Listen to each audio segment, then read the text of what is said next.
What is up, YouTube? I just wanted to share a response video to something I just watched and I was really entertained by. So those of you who don't know, I consume a lot of YouTube content. I watch more YouTube than I do television these days.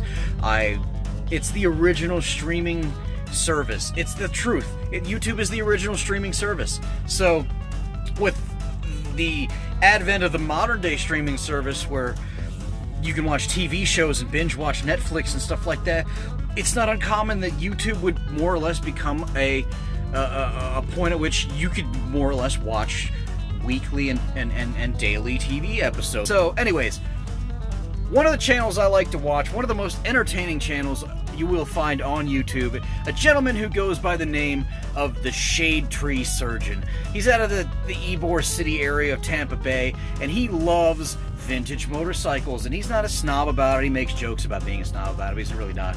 He loves everything on two wheels, whether it's a Harley Davidson or an Aprilia. I mean, he genuinely has a true interest in motorcycling of all types, and you don't have to be an expert rider, you don't have to ride a crotch rocket, you don't have to have a giant burly biker beard, and you don't have to, you know, forego sleeves and wear, you know, chaps and stuff like that to fit in. He's all different bikes, all different kinds of riders, all different skill levels. It's just all about how many people can get on it, and he is the best kept secret of YouTube. And if you don't have it, if you've never watched, look him up, the Shade Tree Surgeon. The guy's got over 100,000 subscribers. 100,000 subscribers can't be wrong, right? So check it out. He did a video recently that I just was tickled pink by. He rated all of the hipster motorcycles in class. It's the weird letters, and I guess it's a hipster thing. But and anybody who knows me knows that, I mean, I love going out and burning gasoline and tires and all the rest, and the whole, you know, do it for Dale and all that stuff. But anybody who really has known me for a long time knows that I would sooner do it for Agostini or Hayden or, you know, a Troy Bayliss. I was always into motorcycles more than cars. I was raised by, my father worked for BMW's racing division. I mean, like, when you want to talk about being in-depth on motorcycles, it's just how I was raised. Doing things with cars was more or less a rebellious thing because nobody else rode back when I was in high school. Actually, I shouldn't say that. There was one guy named Josh, and he had an air-cooled BMW Boxer Twin. I thought he was the coolest guy in town. But looking back now, he was a hipster. Before the phrase was even a phrase, he was a hipster. And I thought he was probably the coolest guy in class, and he graduated like the year that I was a freshman, so like when he came back to visit, you know, he was already the graduated guy, but I never forgot him, so I mean, hey. But anyways, hipster stuff is all about being niche, and it isn't necessarily about being weird as much as it's to be unique and focused and rare. But weird isn't necessarily a prerequisite for hipster stuff. So, and it does coincide quite a few times. You know, 9 times out of 10, weird is good. But there is a point at which weird isn't even a factor, where mainstream and hipster are, in fact, intertwined. And we'll get back to the absolute upper top end echelon, and it'll make perfect sense. But the look, the feel, the tough guy mentality, it's almost like sweet and low on sugar, you know what I mean? It's kind of a fakeness to it. But then when you get to the point where you get to the vintage vibe, and then you get to truly vintage, and at that point it's become mainstream. Vintage stuff is mainstream. It doesn't have to be a fake vintage. It can be genuine vintage, and that is a mainstream thing, and hipsters will align to the mainstream at that point. But what seems to have been left off the list in my mind are a couple of motorcycles that are pretty iconic, and they are vintage bikes. When I think of hipsters and riding, where is on this list, how can you leave off the Norton Commando? That to me was like the original, you know, sport bike, you know, the original Norton Commando. I mean, that has to be on the hipster list, right up near the top.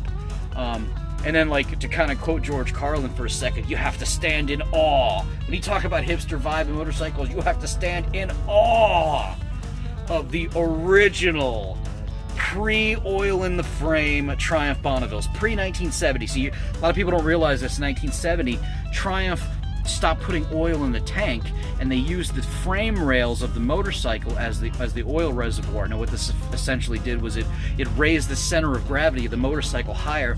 They didn't handle as well, and one of the things that really made a Triumph Bonneville a screamer of a bike on a racetrack was that they handled really well. It's one of the things the British people did well. Think about it. They live on an island. They don't really have all that much real estate to go screaming in straight lines for top speed runs and all that stuff.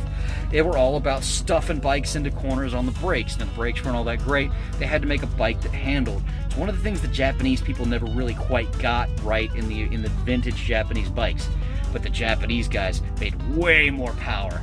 You know, those factories were a lot newer back in, even in the 60s. You know, you look at Japanese bikes, and more or less anybody who lost World War II, their factories had the crap bombed out of them. They were all relatively new in the 60s.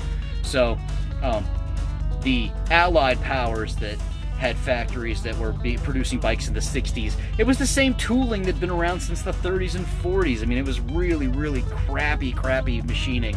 So, a lot of those bikes that were Axis power bikes, the BMWs, the Japanese bikes, the Italian motorcycles from the 60s, great motorcycles.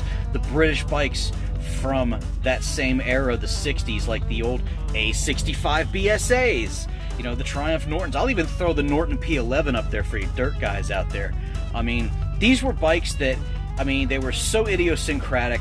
The machining was crappy. If you didn't really know what you were doing, they wouldn't stay alive. You know, I mean, they have to be on the list somewhere. But at the top of the hipster list, always and will be the oil in the tank, pre-1970 Triumph Bonnevilles. They were the original that set everything off. And even the Tridents later on, up into like 1975, like the T150s, the 750s, they were faster bikes, but they didn't handle like the older style Bonnevilles did. So, great video, very entertaining. I would love to sit down, drink a beer with you, hang out, you know, talking straight to Josh himself, the Mr. Shade Tree Surgeon himself. I've come out to the Shame and met the guy in person, and I was surprised. It wasn't really a biker bar, and he was working, obviously, he couldn't. But on a day off, man, I'd love to sit down and just talk vintage motorcycles, especially, you know, European and Japanese stuff. I don't know anything about Harleys. I really don't. I wasn't raised around it. But, yeah, excellent video. Keep it up. Hey, look the guy up. Really entertaining content.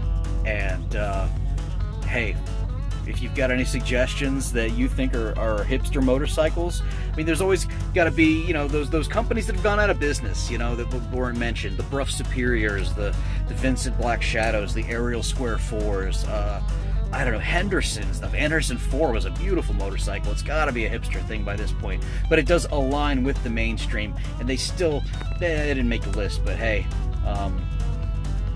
cool stuff, man. You know, keep it up. Keep following your passions. Keep working on your projects.